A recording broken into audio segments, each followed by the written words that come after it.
Welcome to Dark Horse Auto and Diesel. In this video I'm going to show you how to replace the lower control arm assembly on a 2011 to 2019 Ford Explorer.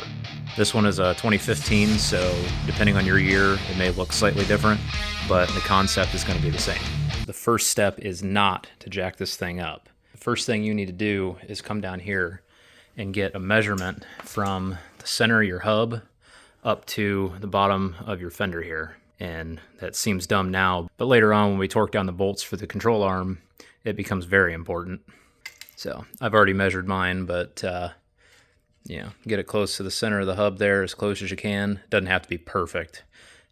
I'm looking at about 18 and 5/8. The other side was 18 and 3/4.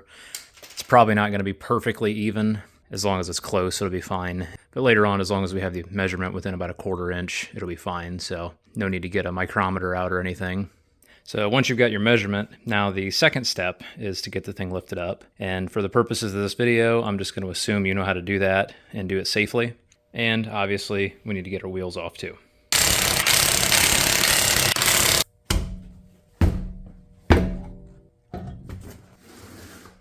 And one thing I want to mention before anybody else does in the comments, you'll notice that the sway bar end link is missing here.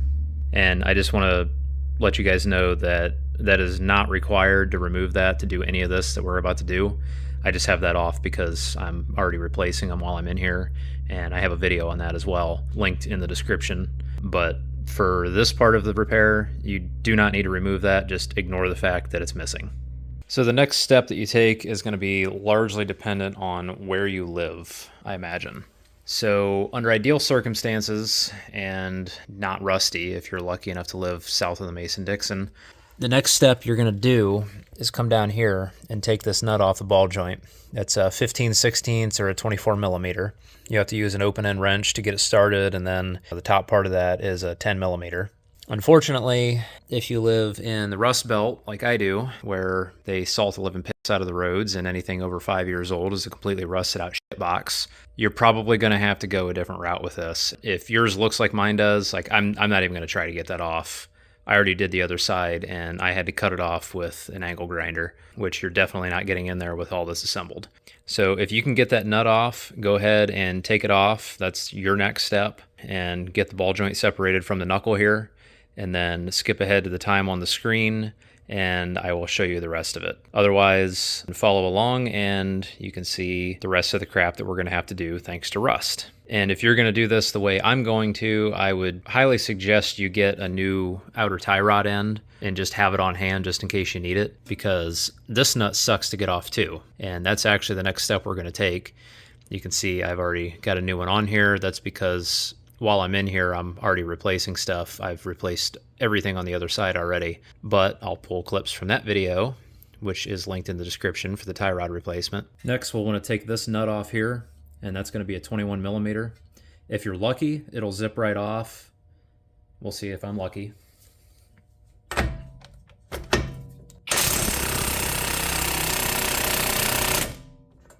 Nope.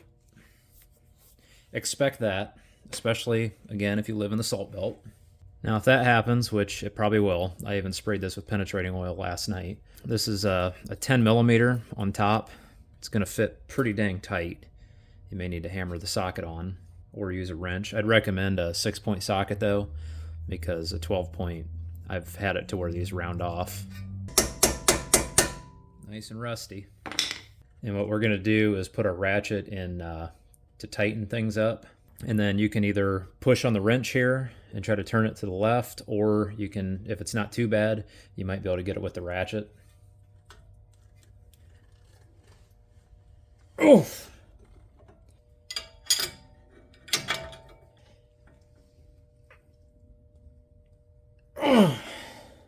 I highly doubt this is going to work, but I'm going to try it. Oh, it's actually going. Try running it back and forth a few times, maybe.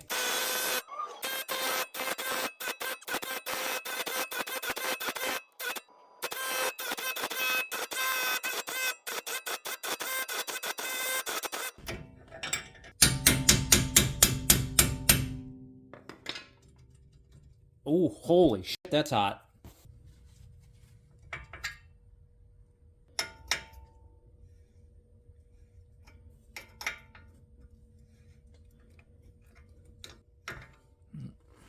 I've just got these little vice grips here locked onto the bottom of the shaft down there.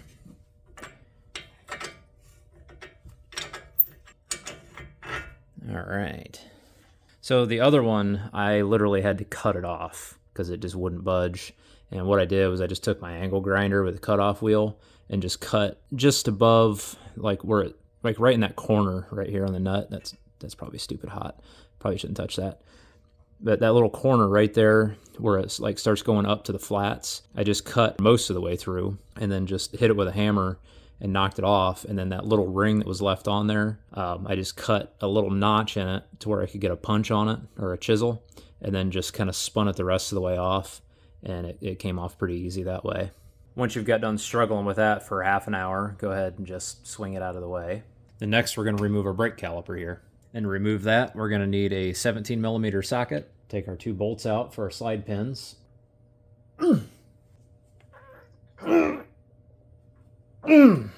That's a bit ridiculous. Shouldn't have to use an impact on brake caliper bolts. At least they grease the slides with new grease. I like that. And just remember which hole the one with the little rubber grommet on it came out of. I've never taken apart a brand new one, so I don't know if this is supposed to go on the top one, but both sides on this one came out of the top, so I'm just going to assume that's the proper place for it. Now, before you take this caliper off, get yourself a tarp strap or wire or something to hang this caliper from so that it's not hanging from the brake hose. Never let calipers hang from the hose because you can end up damaging the hose, and damaged brake components, I don't think I need to explain why that's a bad idea. Now, because of the way these are designed with the rivets on them, I'm going to need to compress the caliper just a little bit, and you can kind of get a pry bar in here and carefully pry against the rotor just to compress the pistons back a little bit. And then you should be able to just pop it right off there. And I usually just hook my strap up to the spring somewhere, like so, and then you can just let it hang there. And then it's not required, but I'm going to, just to keep from damaging them, go ahead and remove your brake pads. Next, we'll remove our ABS sensor here, and that's an 8 millimeter bolt. And then we'll pull this out, and depending on, again, your climate, you may need to work this back and forth a little bit, because I know, like mine right now, it's stuck in there. So all I'm going to do is just get a screwdriver and just real gently just spin it back and forth a little bit until it loosens up, and then we can pull it out.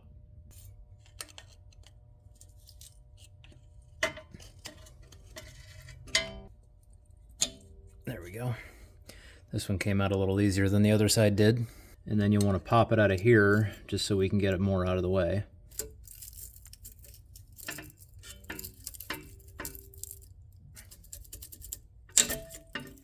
And then you can do like I do and just run it up through here through the strut just so it's safe and out of the way. Next, we'll remove our axle nut, and 1.25 inches seems to fit pretty well on that. I'll put the metric equivalent on the screen for whatever that is. I don't have that socket, but 1.25 inches fits great.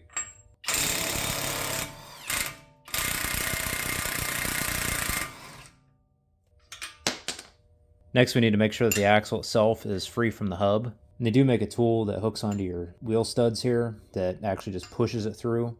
I've never used it, never really needed to. I always just take a punch and a hammer, and there's a little hole right there in the center of it. Don't hit directly on the end of this with a hammer because you might mushroom the end of it out, and then you can't get your nut on later on, and then you're screwed and you have to buy a new axle shaft. Just stick your punch in there and give it a few hits. Damn. And eventually you should get it through to where it's loose like that, and that's where we need it. Next, we'll remove the 2 nuts on our strut bolts here. Make sure you take it off the nut side, not the bolt side, because the bolt side here has like serrations in it or ribs, whatever, that help hold it in place while you tighten and loosen this.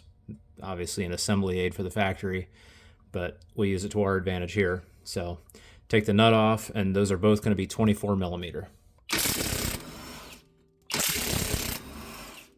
And then with any luck, these aren't completely seized in there, and you can hammer them out.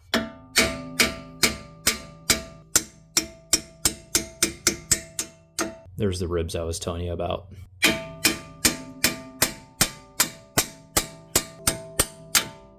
Next, what we'll do, I like to get a punch or a extension or something handy to shove in here. We'll go ahead and get these bolts pulled out, and we'll replace one of them with this just to kind of hold everything together for the time being. Of course, you might need that punch to drive these through the rest of the way.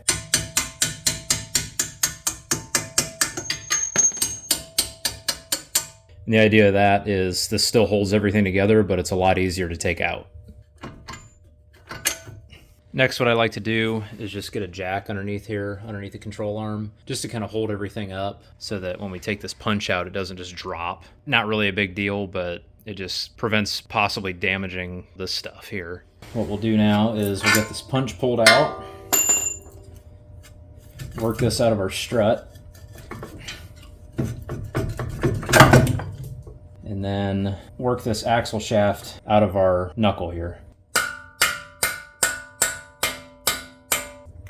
And then we'll just work the axle shaft out.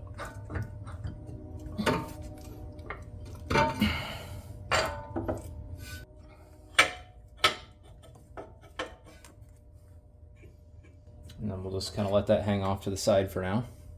Now we can work on getting this nut off of here, which is usually a treat. So as I previously mentioned, this nut is a 24 millimeter, and I'm gonna attempt to get this off with my impact. I don't know how well this is gonna work. Usually it doesn't, so I fully expect it to not work this time.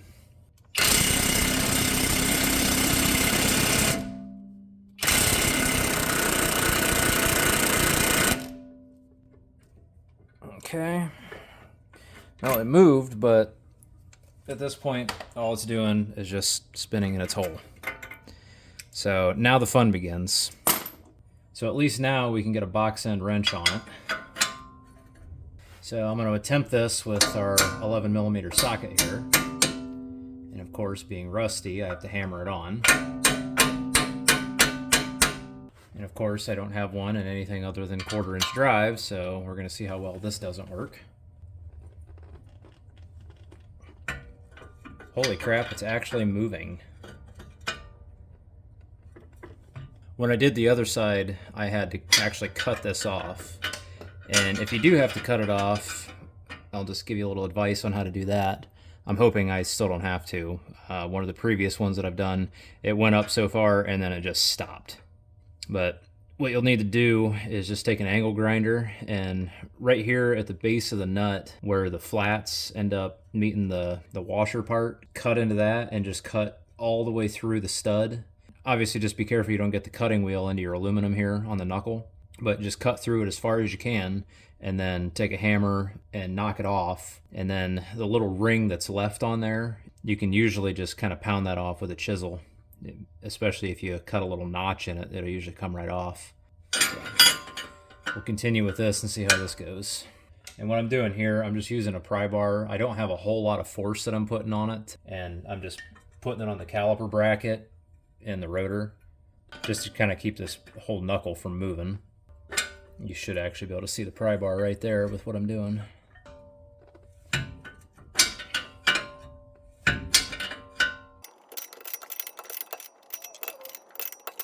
So I'm gonna give this a shot, and safety first. Make sure that you only use impact rated sockets on an impact, and make sure you never go from a bigger drive to a smaller drive, especially with an impact. And always use impact rated extensions. It's only a 3/8 impact, it's fine. And what I'm doing here is I have this running like I'm tightening, spinning to the right, obviously, because what I'm about to do is try spinning the stud and holding the nut in place.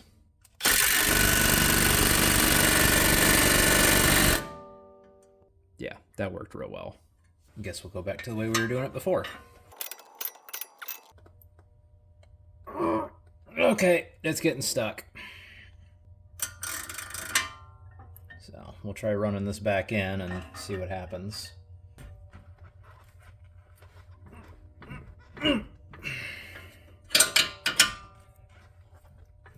If it starts getting stuck, try running it back and forth a few times. Sometimes that helps.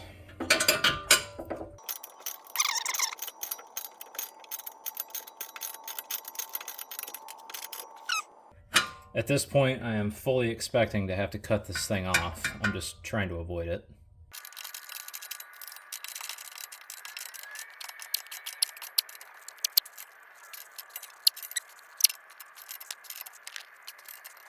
This is way more torque than a 1/4-inch ratchet was ever designed to handle.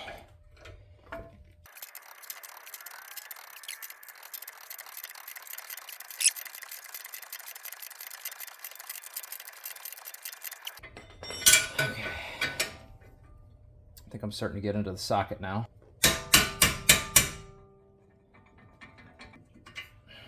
At least now I can get some bigger vice grips on this. I want to turn them the right way.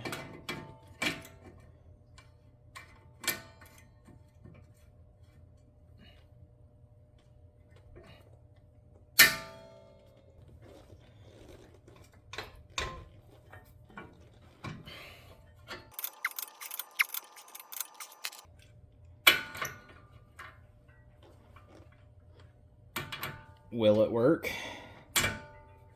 Maybe. Ha!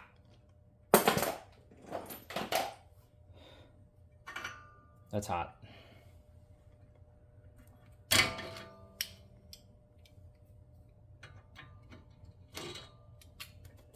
Ah! Ah! By my balls.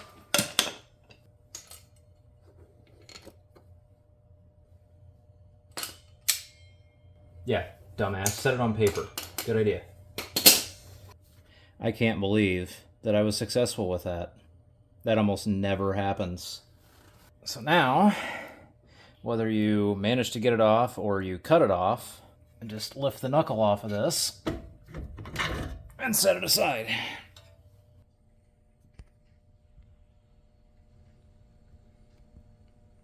How did you sleep through all that, buddy?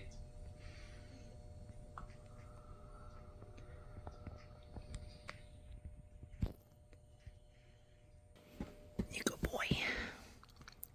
You good boy. So now would be a good time to go ahead and tie your axle shaft up somehow.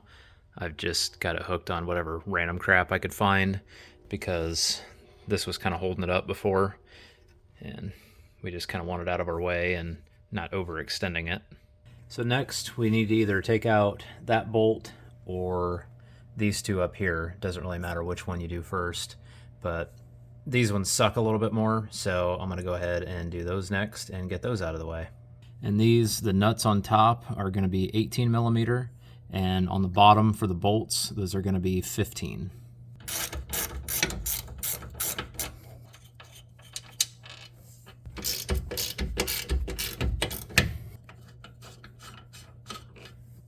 Now we can take this bolt out, and that's going to be 21 millimeter.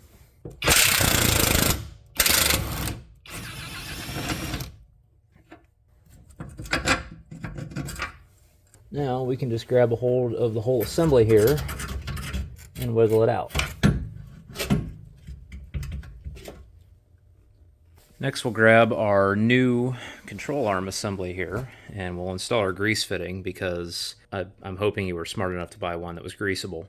They make non-greasable ones for people that apparently don't like to do maintenance but like to do repairs. I guess it keeps people like me employed, but I prefer to service my stuff and actually have it last instead of failing. Like this Explorer has 87,000 miles on it. The ball joints weren't junk yet. They were pretty loose. The whole reason I'm doing all this is because one of the tie rods was completely sloppy. Get a greasable one and then just grease it every time you do an oil change. Not that hard. And also one thing to look out for too is they sell these that don't have this bushing installed on it. I have no idea why those even exist because, you know, you'd have to press a new one on, and that sucks because you got to make sure you get it at the right angle. Just buy the whole assembly here. For what they cost, it's totally worth not having to put the extra effort in. And then obviously, like I said, get a greasable one so that you're not replacing this in another 50, 75,000 miles or whatever. Now we can grab our shiny new control arm assembly and get it slid into place. Get the crap out of there first.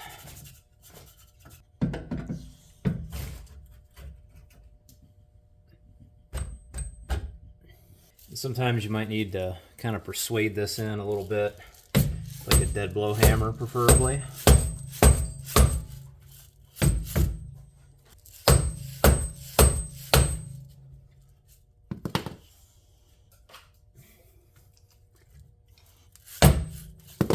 And one thing that may help is to get a punch and stick it up through one of these holes.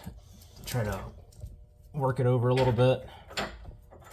And then get one of these bolts over here started. Where's the hole? No wonder I don't have any children of my own.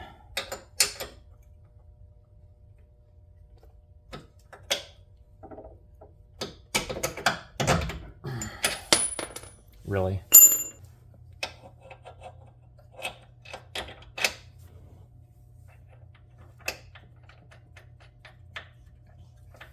This one's being a little bit stubborn on this side. You might have to kind of finagle it around a little bit. You can use a punch to help line it up. There we go.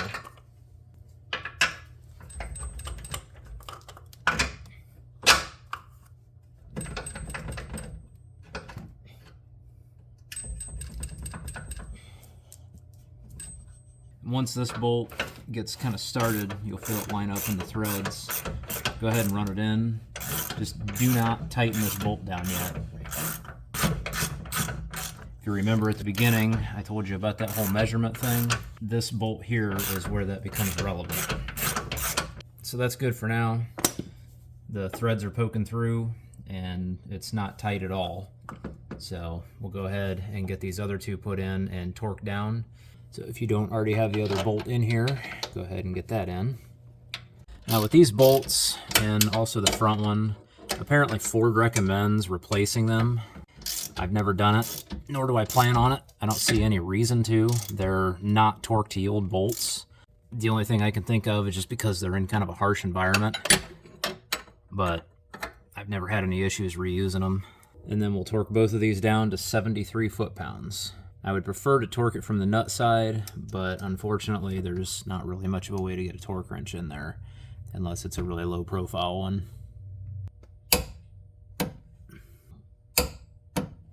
Now if you're thinking that the next step is to torque this bolt down, you would be wrong. We're not going to do that for a little while yet. The next step is to install our knuckle. Make sure you take this stupid little thinger off.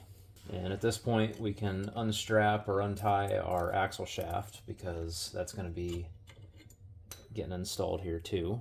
And it's not a bad idea to go ahead and get something back underneath here to support this so that it doesn't just go really far down. And I mean, it probably won't damage the bushings, but why chance it?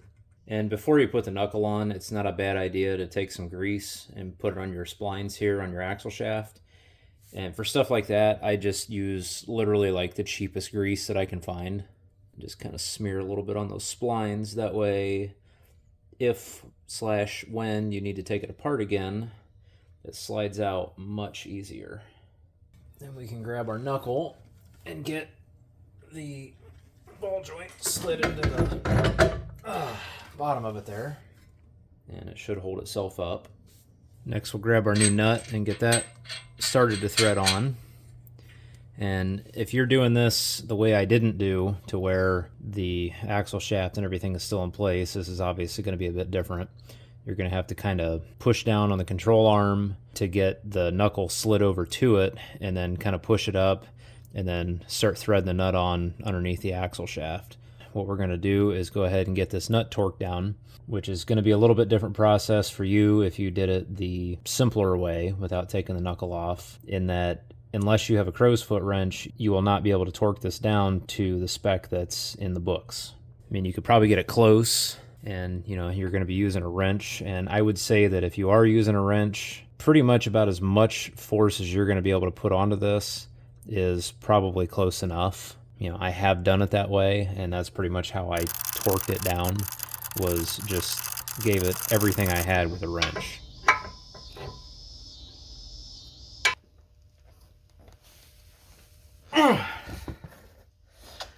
That ain't going anywhere.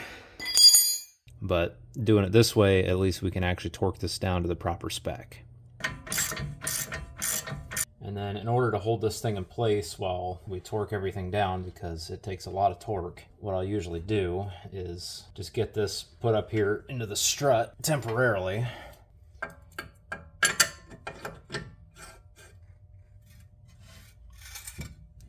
And then what I'll do is get something reasonably substantial, like in this case I'm using some long 3/8 extensions. And the idea of that is we're going to use these to hold this in place to counteract the torque that we're putting on the nut.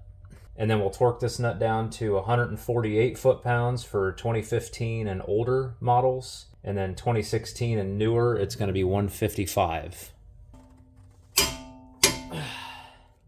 Now we can remove this and we'll get our axle shaft put back in.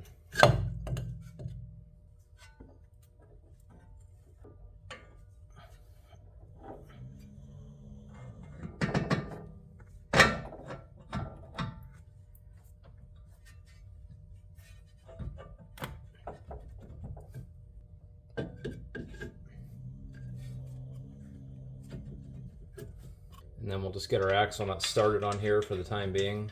Now your axle nut is another one of those things that manufacturers always recommend you replace. You don't reuse them. I've reused them countless times, never had a problem. Now we'll get our pinch bolts put back in here, and remember the bolt head side goes towards the front of the vehicle.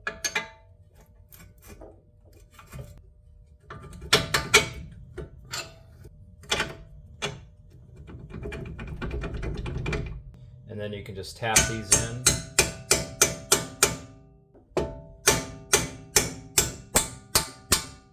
And you can hit these pretty good to get those ribs locked back in to the metal here.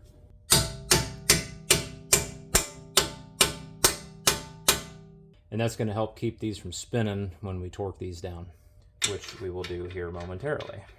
And if you have a 2015 or earlier, you will torque these down to 184 foot-pounds. And if you have a 2016 or newer, you're going to torque these to 166.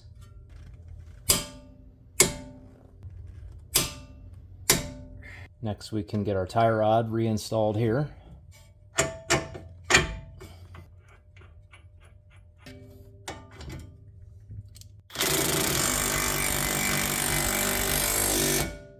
And torque this down to 111 foot-pounds. Next, we can run in our axle nut. If you're not a loser like me and you have somebody here to help you hold the brakes while you torque this down, you can go ahead and put the brake caliper on. But since I'm a loser, I just take a punch and just stick it in here. There's numerous different ways you can do this. I've got a short on that that's got all kinds of hateful comments and stuff. But in this situation here, I'm just going to stick it in on the same side. And as I tighten this down, it's going to go up against the caliper bracket. And then we'll torque this down to 258 foot-pounds.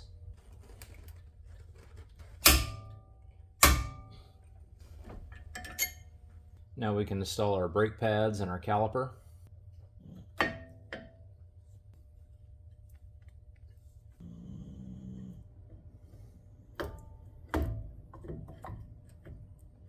And now's a good time to grease up your brake contact points and stuff.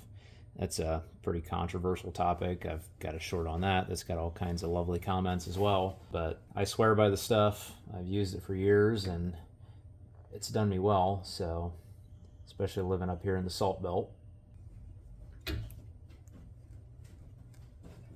Then we'll torque these two bolts down to 53 or 55 foot-pounds, depending on if you have 13 or 14-inch brakes, respectively.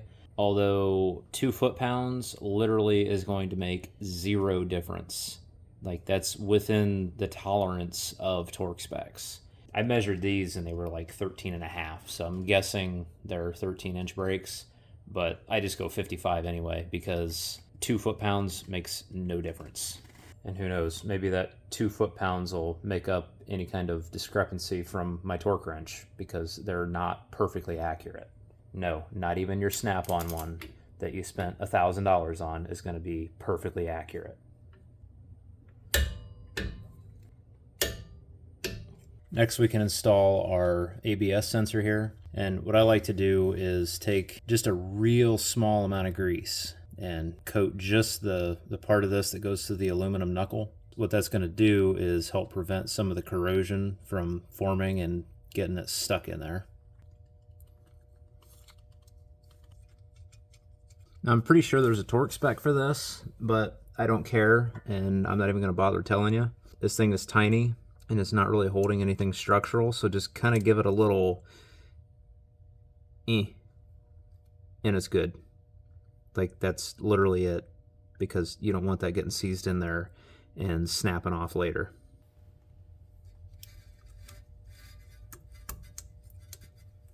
So now we can finally worry about torquing this bolt down. And the procedure for that's pretty important. You don't want to torque it down the way it's sitting right now with the suspension fully extended, because what's going to happen is it's going to pinch that bushing in there, and then once you lower the vehicle back down, it's going to put a lot of stress on that bushing all the time at normal ride height. So what we want to do is get this lifted up to normal ride height, and that's why we took that measurement before we even got this thing off the ground, because we want this thing to be torqued down in a neutral position. So what we'll do is we'll get our jack positioned underneath the rotor like this. You could put it underneath the ball joint, but that grease zerk sticks down lower than the bottom of it, so that's not a good idea. But make sure you're not catching on your dust shield there. And then what we'll do is we'll just jack this up until your measurement from the center of your hub to your fender is the same as what it was earlier.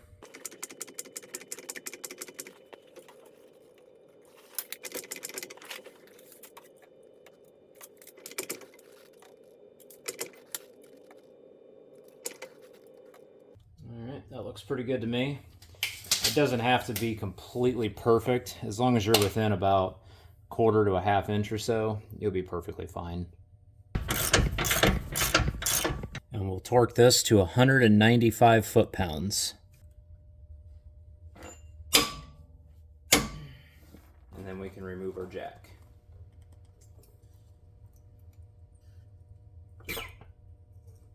Now you can go ahead and install your grease zerks if you haven't done so already, and then go ahead and give them their initial pumps of grease, because these don't come with enough grease in them out of the factory. So I always do an initial greasing, basically just kind of pump them up until you just start to see the boot move a little bit, and then you're good.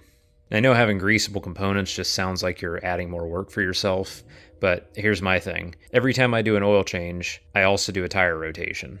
And since the tires are off, all these grease zerks are easily accessible. I would rather spend an extra probably 5 minutes tops coming around here with a grease gun and hitting these grease zerks every time I do an oil change every, 5, 8, 10,000 miles, whatever we end up doing on this, rather than spend several hours having to replace these components later on down the road. I can tell you from experience, greasable components last a lot longer. I've had the same ball joints, tie rods, basically the whole suspension on my work truck that pretty much gets the crap beat out of it. I have personally put over 200,000 miles on that truck, and I've never replaced any of those components. But I grease them at every oil change, which is every 10,000 miles on that truck. I promise you, you will not find non-greasable components that'll last nearly that long. Next, we can get our wheels put back on.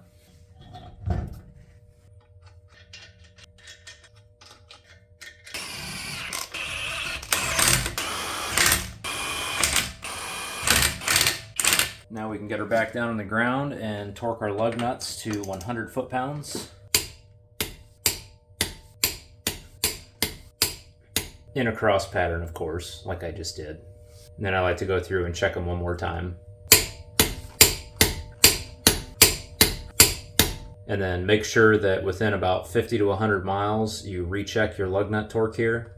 And if any of them move when you recheck them, you'll need to check them again at another 50 to 100 miles and keep doing that until they don't move when you recheck them. I know it sounds stupid, but it sucks having a wheel almost come off on you at 60 miles an hour. It's happened to me because I neglected to do that step. And now that you've got everything together, there's only 2 steps left. And you can do them in whichever order makes sense depending on what time of day it is and what time your alignment appointment is. But obviously one of those steps is to go and get your alignment done. And the other one, which is probably the most important step,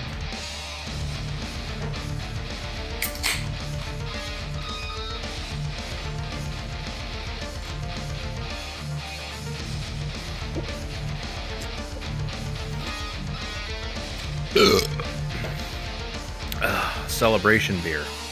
If this video helped you, you can help other people by hitting the like button. That tells the YouTube algorithm that this video should be shown to more people. Also, consider hitting the subscribe button. That lets me know personally that you like the content that you're seeing and you'd like to potentially see more of it. You know, every now and then I throw in a little destruction as well. And if you're subscribed, you get notifications for that stuff.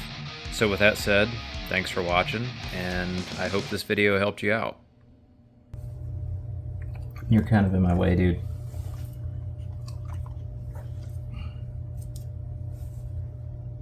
You are really, really in my way.